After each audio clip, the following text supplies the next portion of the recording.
जय Bhim Amazon prime में release हो चुकी है और इसका एक्सप्लेनेशन इसी वीडियो में होगा। तो आपसे एक छोटी सी रिक्वेस्ट है कि अगर अभी तक चैनल को सब्सक्राइब नहीं किए हो तो चैनल को प्लीज़ सब्सक्राइब कर लें, साथ ही साथ बेल आइकन को भी दबा दें ताकि मेरी सारी नोटिफिकेशन सबसे पहले आपके पास पहुंच सके। तो एक छोटे से इंट्रो के साथ चलिए एक्सप्लेनेशन स्टार्ट करते हैं।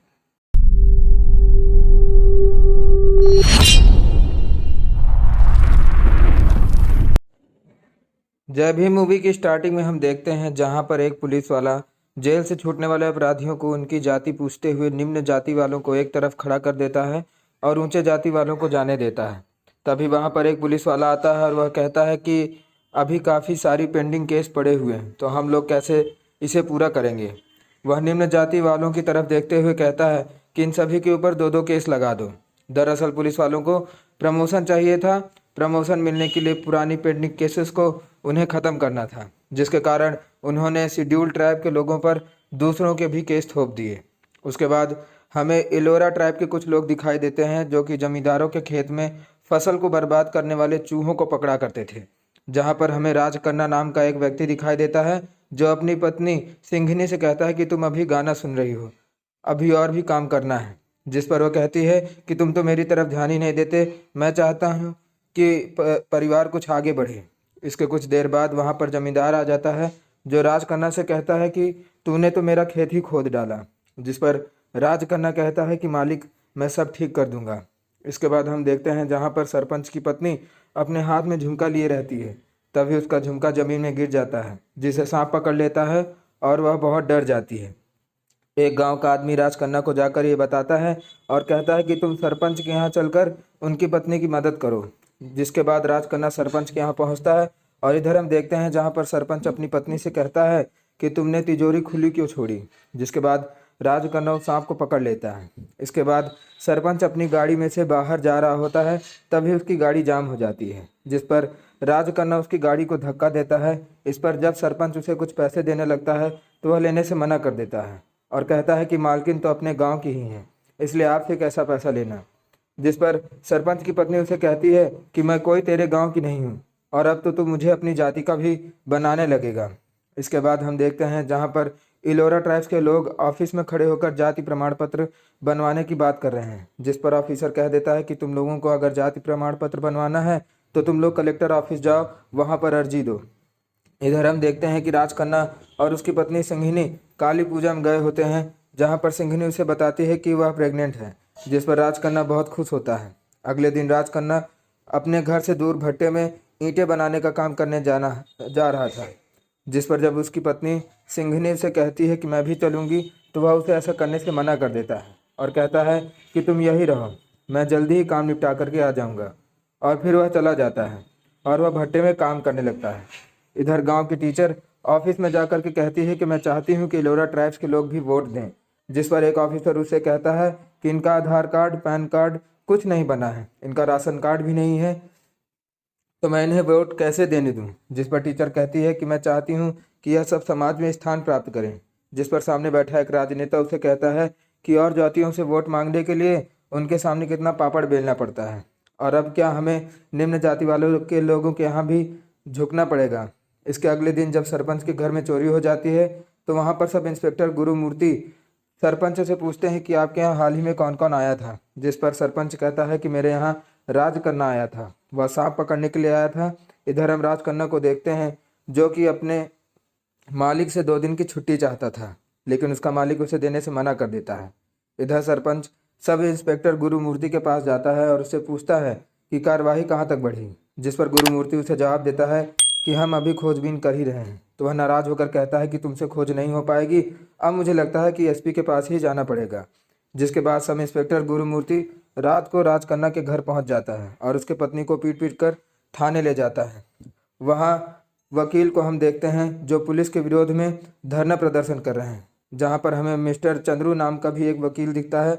कोर्ट चालू होती है जहाँ पर चंद्रू कोर्ट के अंदर आता है, वह केस भी लड़ रहा होता है। जिस पर जब जज उससे पूछते हैं कि अभी तक तो तुम मोर्चा के लीडर बने हुए थे और अब केस लड़ने क्यों आए हो, तो वह बताता है कि यह सब तो चलता रहेगा, लेकिन अगर मैं केस नहीं लड़ूंगा तो इन गरीबों की कौन सुनेगा। वह कलियप्पन नाम के एक व्यक्ति के बेटे कोलांजी का केस लेने आया था, जिसे पुलिस वालों ने जबरन गिरफ्तार कर उस पर फेक केस दायर कर दिया था। वह कोर्ट में अपनी दलील पेश करके कुलांजी को छुड़वाने में कामयाब हो जाता है। इसके अगले सीन में हम देखते हैं जहां पर चंद्रू मजदूर यूनियन के साथ खड़ा होकर पुलिस के खिलाफ प्रदर्शन कर रहा है। तभी वहां पर एक आदमी आकर के चंद्रू को यह बताता है कि आपको एक महिला मिलने आई है, जिस पर वह उसे कहता है कि इन्हें घर में बुला लो। जिसके बाद चंद्रू उस महिला से कहता है कि तुम एक एक करके सभी जानकारी मुझे बताओ। वह महिला कोई और नहीं बल्कि राजकन्या की पत्नी सिंघिनी होती है। वह उसे बताती है कि थाने में ले जाकर कैसे पुलिस वालों ने उन सभी को मारा। तभी वहां पर सब इंस्पेक्टर गुरुमूर्ति के पास एसपी का कॉल आता है, जिस पर वह कहता है कि सरपंच के केस को क्या तुमने सुलझाया?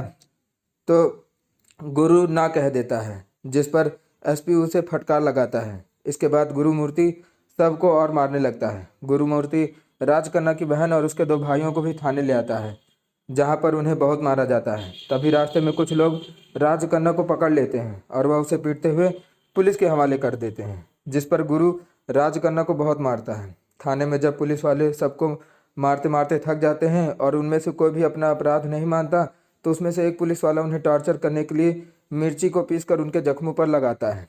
जिसके बाद पुलिस वाले दारू पीने लगते हैं। तभी वहां पर राजकन्या का छोटा भाई मौसा कुट्टी पुलिस से कहता है कि भाभी को घर जाने दीजिए, हम मर्द हैं यहीं रहेंगे। जिस पर एक पुलिस वाला जेल के अंदर घुस जाता है कि तुम लोग मर्द हो। राजकन्या और उसके भाइयों के सामने ही वो राजकन्या की बहन के कपड़े उतार देता है।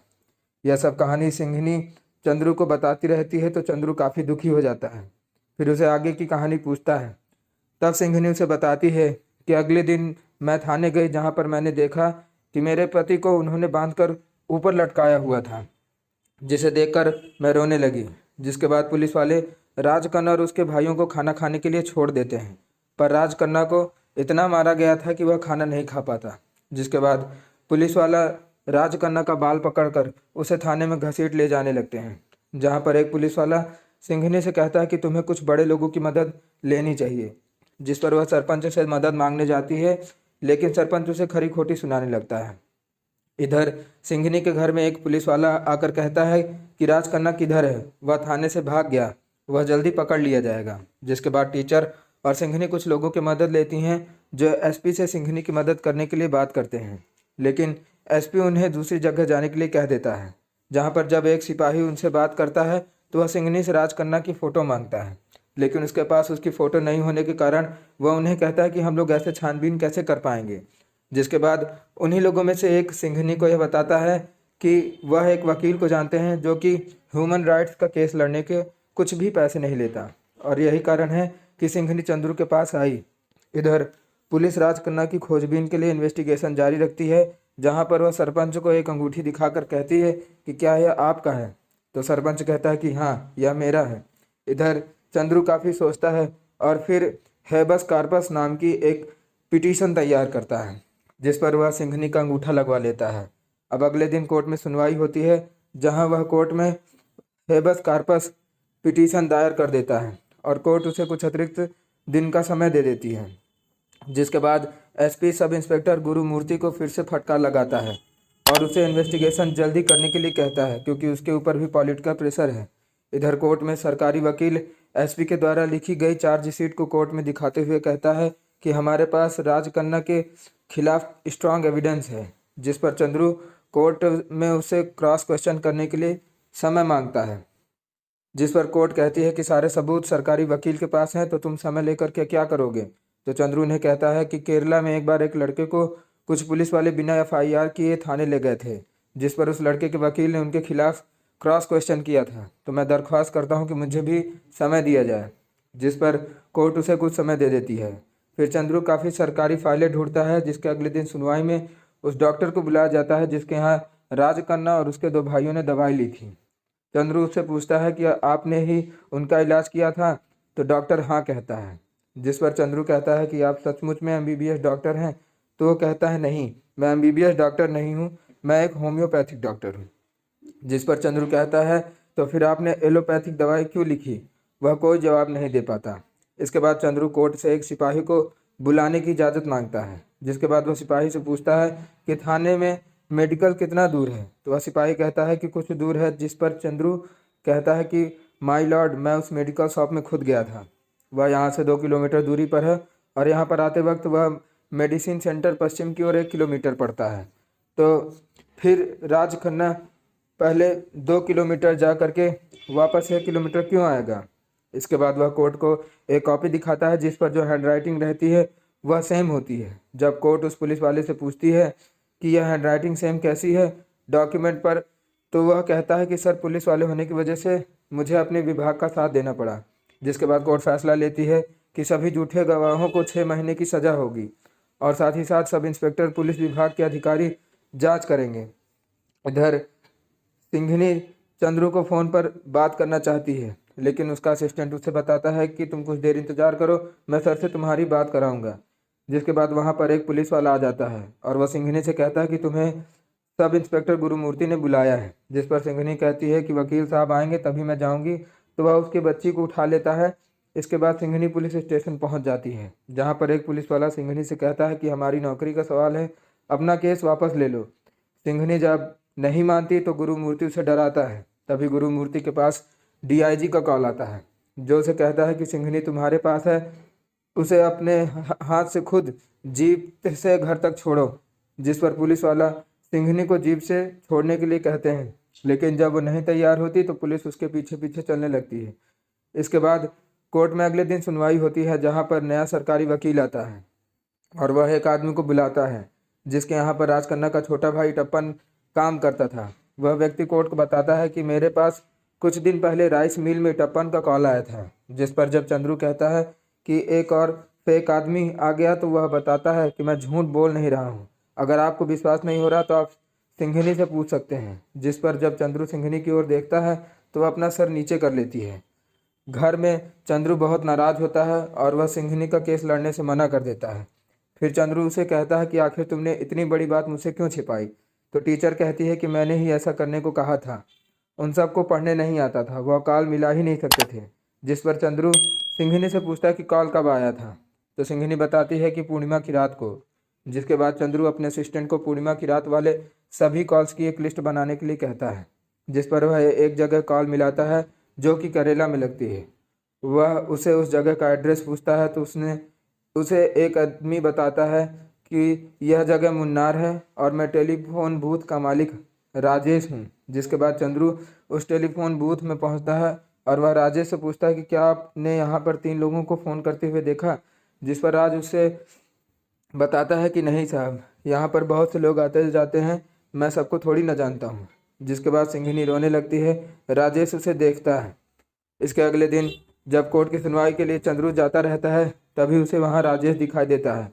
राजेश कोर्ट को यह बताता है कि एक दिन मेरे टेलीफोन बूथ पर 3 लोग घुस गए थे। जब मैं उनका विरोध किया तो एक व्यक्ति आया और उसने बताया कि हम तमिल पुलिस में हैं और बड़े साहब टेलीफोन बूथ में बात कर रहे हैं। जिसके बाद चंद्रू गुरुमूर्ति को कटघरे में बुलाता है। जिस पर वह गुरुमूर्ति से कड़ाई से पूछता है तो गुरुमूर्ति कहता है कि हाँ, मेरे ऊपर पॉलिटिकल प्रेशर था, इसलिए मैंने टप्पन बनकर कॉल किया था। जिस पर कोर्ट भी उसे फटकार लगाती है।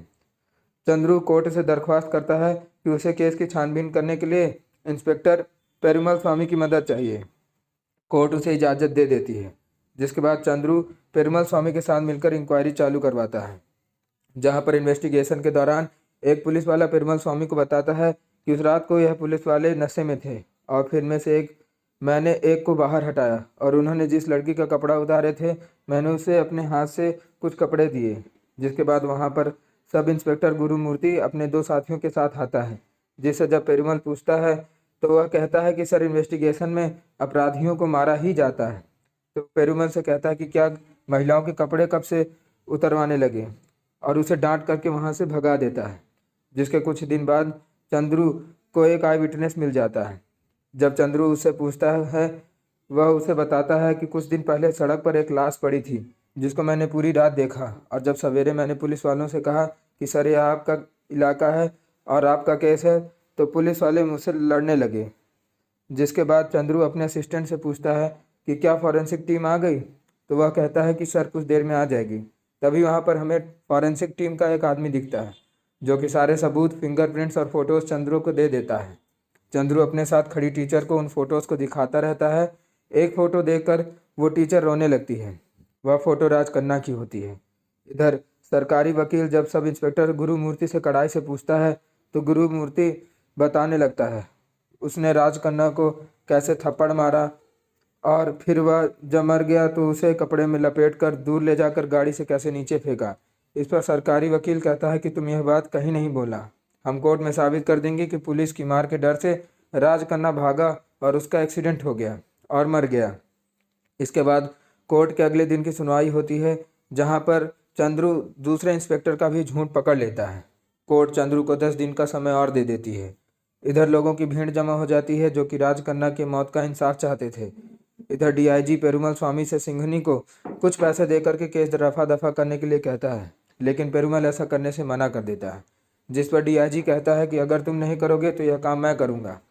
इधर चंद्रू कुछ दिमाग लगाता है, जहां पर वह टेलीफोन बूथ वाले राजेश राइस मिल के मालिक द्वारा दिए गए बयानों को गहराई से सोचता है, और उसे लगता है कि उस दिन फ़ोन बूथ पर राजेश ने बताया कि 3 लोग थे और एक ऑफिसर उसे रास्ते पर रोक रहा था, तो शायद वह इटप्पन ही है जिसे कॉल से बात कराया गया है। फिर वह अपने असिस्टेंट को कॉल लगाकर गुरु मूर्ति के पूरे सर्विस की जानकारी निकलवाने के लिए कहता है, जिसमें उसे पता चलता है कि टेलीफोन बूथ से 12 किलोमीटर दूर पर एक पुलिस स्टेशन है, जहां पर पहले गुरु मूर्ति काम करता था। वह पुलिस स्टेशन में जाकर वहां के डॉक्टर से बात करता है, जिस पर वह डॉक्टर से पूछता है कि राजकन्या को क्या हुआ था। तो डॉक्टर उसे बताता है कि उसकी सीने की हड्डी टूटकर उसके दिल में घुस गई थी, जिससे उसकी मौत हो गई। जिसके बाद चंद्रू डॉक्टर से उसके मरने का एग्जैक्ट टाइम पूछता है, तो डॉक्टर उसे नहीं बता पाता, जिस पर चंद्रू उसे कहता है कि सर आप एक और बार देख लीजिए, शायद कुछ रह गया हो। इधर डीआईजी सिंघनी को पैसा का लालच देकर केस बंद करने के लिए कहता है, लेकिन सिंघनी ऐसा करने से इनकार कर देती है। पुलिस स्टेशन में टीचर को मुजरिम दिखाया जाता है, जहां पर टीचर मौसा कुट्टी को पहचान लेती है, जिस पर कोर्ट में जब मौसा कुट्टी को कटघरे में खड़ा किया जाता है तो मौसा कुट्टी कोर्ट को यह बताता है कि सब इंस्पेक्टर गुरु मूर्ति ने राजकन्या को बहुत मारा और उसके सीने में अपना पैर मारने लगे। मैंने बहुत रोका लेकिन यह मुझे भी मारे। जिसके बाद एक बार इन्होंने राजकन्या के सीने में बहुत जोर से लात मारी और वह बेहोश हो गया। तभी सरकारी वकील उससे कहता है कि वह मरा तो नहीं था, इसका साधारण सा मतलब है कि वह भाग गया होगा। लेकिन चंद्रू उसे चुप कराते हुए कहता है कि अभी सुन लीजिए सर। जिसके बाद मौसा कुट्टी कोर्ट को यह बताता है कि जब पुलिस वालों को लगा कि शायद राजकन्या मर गया तो पुलिस वालों ने मिर्ची पाउडर ले आकर के आंखों में डालना शुरू किया, जिस पर इटप्पन को बहुत तेज लगने लगा और वो जाग गया। इसके बाद चंद्रू कोर्ट में डॉक्टर को बुलाता है, जो कोर्ट को यह बताता है कि सर राजकन्या की मौत सीने में जोरदार चोट लगने की वजह से हड्डी टूटकर उसके दिल में घुसने की वजह से हुई थी। जिस पर सरकारी वकील उससे पूछते हैं कि क्या यह कुछ एक्सीडेंट में हो सकता है, तो डॉक्टर कहता है कि हाँ ये हो सकता है। लेकिन फिर डॉक्टर कोर्ट को यह बताता है कि जांच में यह भी पता चला है कि राजकन्या की आंखों में मिर्ची पाउडर डाला गया था, जिससे चंद्रू आधा केस जीत जाता है। और फिर चंद्रू कोर्ट को गुरु मूर्ति के जूते का निशान और साथ ही साथ जीप के टायर का भी निशान दे देता है, जो कि क्राइम सीन से बिल्कुल मैच कर रहा था। फिर चंद्रू कोर्ट में पेरुमल स्वामी को बुलाता है, जो कोर्ट को यह बताते हैं कि इन्वेस्टिगेशन में सरपंच के यहाँ से 2 फिंगरप्रिंट मिले थे, जिनमें से एक असली चोर रवि के नाम का था और दूसरा राजकरण के नाम के था। और सब इंस्पेक्टर गुरु मूर्ति सब जानते थे, लेकिन उन्हें कुछ पैसे की लालच में असली चोर रवि को छोड़कर उसका सारा अपराध जबरदस्ती राजकन्या के ऊपर थोपना चाहा। इसके बाद चंद्रू कोर्ट से गुजारिश करता है कि पीड़ित सिंघनी को कुछ पैसे की मदद दी जाए, जिससे कि वह अपना घर बनवा पाए और दोषियों को कड़ी से कड़ी सजा मिले।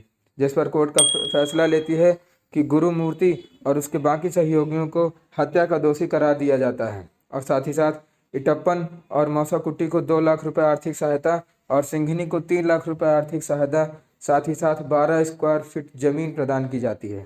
लास्ट सीन में हम देखते हैं जहां पर सिंघनी हाथ जोड़कर चंद्रू का धन्यवाद करती है, और फिर चंद्रू उसे उसके नए घर में ले जाता है, जहां पर वह खुद उस घर के फीतों को काटता है। और इस मूवी का यहीं पर अंत हो जाता है। तो दोस्तों आपको कैसी लगी मूवी? इसी तरह की और मज़ेदार मूवी देखने के लिए चैनल को सब्सक्राइब करना ना भूलें। तब तक के लिए जय हिंद।